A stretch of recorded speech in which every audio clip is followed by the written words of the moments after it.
अस्सलाम वालेकुम दोस्तों, कैसे उम्मीद करता हूँ आप सब खैरियत से होंगे। मैं आपका मेज़बान डॉक्टर अली इजाज़। तो आज हम अपने फार्म पर आए हैं विजिट में। तो हमने कुछ चीज़ें देखी हैं और बहुत ही इंटरेस्टिंग चीज़ें हैं जो कि अभी हम आपसे शेयर करेंगे। और सबसे पहले ये कि आज 8 मुहर्रम उल हराम है और बड़ा ही गम का दिन है। तो ये जो दिन थे, इनमें हमारे हज़रत इमाम हुसैन अलैहिस्सलाम जो थे, उन्होंने अपना कुंबा पूरा जो है वो कुर्बान कर दिया था, लेकिन झूठ का साथ नहीं दिया था। तो उन्होंने हमें मुसलमानों को ये सबक दिया था कि हमें जो है वो कभी भी झूठ के साथ नहीं खड़ा होना, हमेशा सच का साथ देना है।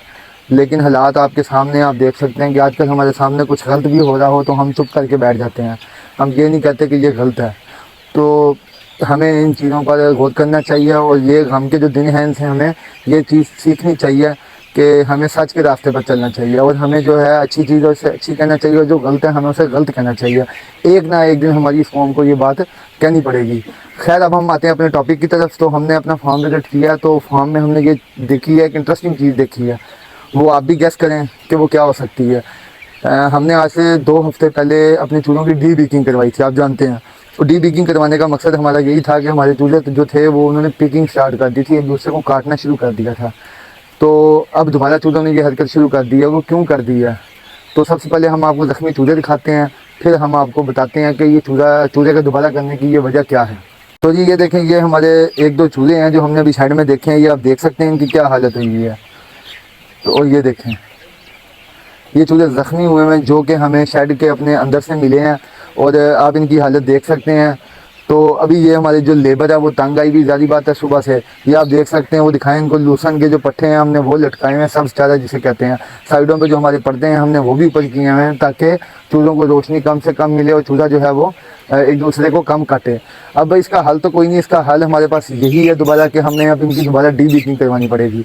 तो ये आप देख सकते हैं। अब ये देखें, पिछली दफ़ा जब हमने डी बीकिंग करवाई, आप बताएं इसकी क्या चून सही काटी हुई? डी बीकर्स ने नहीं काटी हुई। कहने का मकसद ये है कि अब हमारे सुपरवाइज़र जो थे, आप देख लें, तो उनकी इतनी दिलचस्पी थी, खैर वो तो चले गए। अब नए सुपरवाइज़र आए हैं हमारे, वो इस काम को ज़रा तसल्ली से देखेंगे। ये देखें अब इनकी, हालांकि आप देख सकते हैं कि चून नहीं काटी हुई। इसी तरह काफ़ी चूल्हे होंगे जिनकी उन्होंने डी बीकिंग सही नहीं की, जिसकी वजह से हमें ये हालात फेस करने पड़े हैं। और बर्ड क्यों काट रहा है? बर्ड के ये जो काटने की वजह है ना, वो सबसे बड़ी वजह यही है कि बर्ड हमारा डिजीज़ में गया हुआ था। तो जैसे ही वो बीमारी से बाहर आया है तो उसने एक दूसरे को काटना शुरू कर दिया।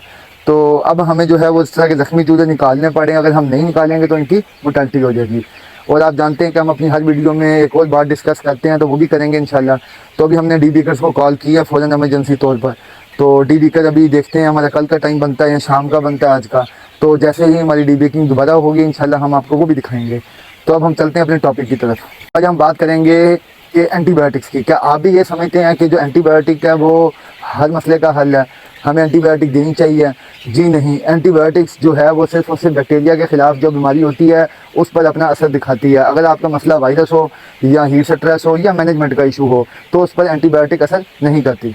ज़रूरत जो है वो एंटीबायोटिक इस्तेमाल करने से जो रेजिस्टेंस होती है वो बर्ड के अंदर ख़त्म हो जाती है, जिसकी वजह से जब कोई मसला नज़र आए और हम उस पर वो एंटीबायोटिक यूज़ करें तो वो एंटीबायोटिक जो है वो असर दिखाना बंद कर देती है। इसलिए हमें चाहिए कि हम हर मसले में एंटीबायोटिक का इस्तेमाल ना करें।